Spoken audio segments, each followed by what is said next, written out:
Hi, this is Eric Martin with Board Game Geek. I'm here today looking at Yusaki Sato's TimeBomb II, a sequel to Time Bomb, both published by New Board Game Party, both for 4 to 6 players, both with a playing time of 1 to 30 minutes, which is true.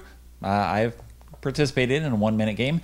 And both of them are hidden role games in which players are either members of a SWAT team that are trying to prevent bombs from going off, or, on the other hand, terrorists who are trying to set off said bombs. And both of them have very similar gameplay in how they work, in that you get your role at the beginning of the game that stays secret the entire game. You have some cards that are being passed around and shuffled in various ways. In the original Time Bomb, those are wires that you were going to cut. Cut enough wires, then the bomb is diffused and SWAT team wins. If you set off the bomb, though, if you run out of time or cut where the bomb is itself, then the terrorist wins. Now, this game has been licensed, and many other companies are doing their own versions of it. Sans terrorist, because not everyone is happy to be playing a game with terrorists in it. But that does not deter Yusaki Sato, who comes back for more with terrorist and SWAT team fighting it out again in a new way. How does this game work? Here are the components in Time Bomb II. You have the roll cards, which are going to be distributed at the start of the game. You have some buildings, and you have a transceiver, which is given to a first player for a purpose we'll explain later. Now, you're going to adjust the number of rolls based on the number of players. With 4, you use this. With 5 is this. With 6, you use everything. In addition to the roll card itself, you also have cards that they will play during the game. The terrorist gets 2 SWAT cards, in addition to terrorist of value 1 or 2, and the numbers change based on the number of players, just for balance issues. Whereas the SWAT will have 3 regular SWAT and then 1 expert SWAT. Now, how you shuffle these is you turn all these face down. I'll take 2 and I swap them under the table and bring them up, and someone else does that with 2, and then I do with these 2, and so on. And eventually things are going to get mixed up and you won't know which rolls are which, and you give them out to the various players. You have buildings, and you adjust the building count based on the number of players as well. Then you shuffle those and put 1 in the center of the table, and each player gets 1 as well. Okay. You look at the building that you have in front of you, and you have that little bit of information in addition to your roll. Okay.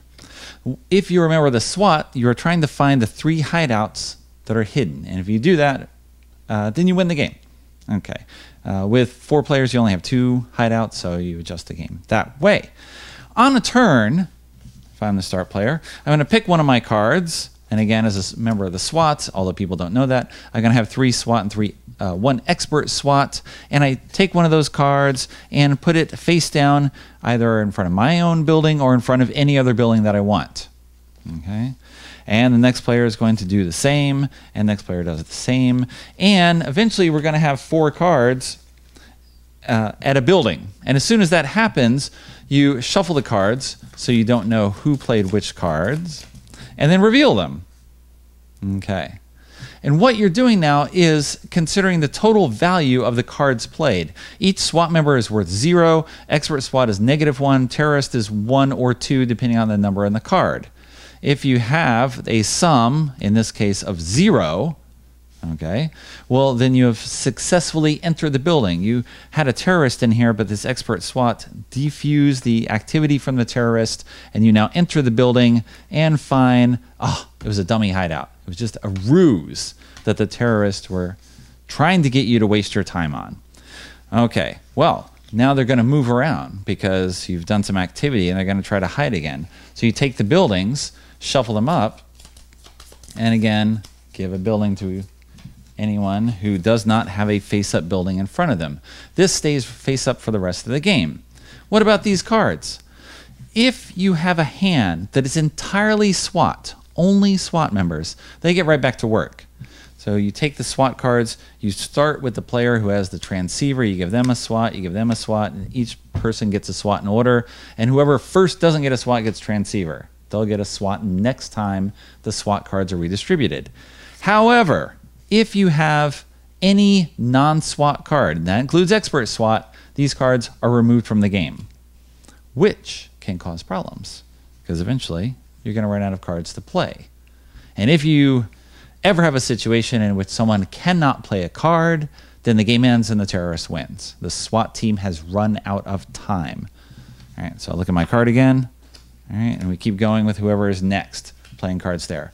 Now, one tricky aspect is that you will play cards in front of buildings, and then you'll reveal a building. Let's say we got 4 cards here, reveal the building. We're going to shuffle these up. These cards stay in place, right? You've already committed forces to that location, but now that location may actually change, and maybe now there will be terrorists hiding there.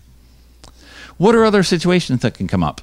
If the sum of the cards played here, perfect, is 1 or 2, as in this case, the 2 SWAT are 0, expert SWAT is -1, this terrorist is worth 2 because he's got 2 bombs. You add this together, you get a value of 1. If the sum of cards played is 1 or 2, then you've had some level of terrorist activity, and that terrorist has taken out the team.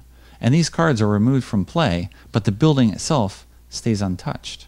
No one knows anything about what's in there because the terrorists took out the SWAT members before they could do anything. So nothing is revealed, nothing is shuffled, nothing moves around.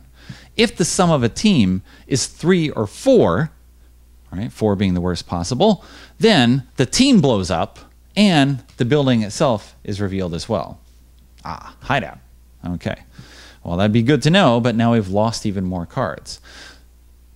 You keep going until either you find the 2 or 3 hideouts, or you're going to reveal the bomb, or you just run out of time. And that's it for TimeBomb II, which I played 6 times now on a copy purchased at Tokyo Game Market in May 2016, all with 6 players. It seems like you want a full boat of players. You get 2 terrorists against 4 SWAT. It's a good like team nature you're pairing up. Maybe the game's awesome with 4 and 5 players. I have no idea. I'll just go with what I know. The playing time, as I mentioned, was 1 to 30 minutes. We did have a 1 minute game where someone was the terrorist, was a start player, had the bomb building, played in front of themselves. By the time we went around the table, she was able to put the 4th card down on her turn, which was her other terrorist. Boom. Right? Team blew up, building blew up, won the game. All right. Many other games went much longer. We had games, none of the games ran until everyone ran out of cards. Okay, that's one way the game ends, with the terrorist winning, because there's no more SWAT people to come out and look for hideouts. We had games where people ran down to only 1 card in hand, but didn't run out completely. There's interesting hand management there. When's the proper time to play something? Because of course, you want to diffuse situations with expert SWAT and be able to reveal the buildings in order to learn something. You don't just want to put down a team, have the team thrown away because the sum was 1 or 2 in there. But once you put expert SWAT in there, you know that those cards are not coming back.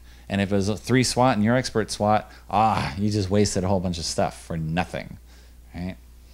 Okay. It's interesting. It's high variability in terms of the gameplay and the time based on what people find out and what sort of information is in there. And of course, you're watching other people and trying to learn how they play. And you put it together retroactively. You were doing that, and now I see, oh, you were this person. That's why you were playing that way, at the information that you knew at that time when these cards had been revealed, and you had already put down this card, and and you put all that together, and, you know, usual sort of hidden role stuff. And all in all, it's very much along the lines of TimeBomb, all right? It just slightly different because the box is vertical.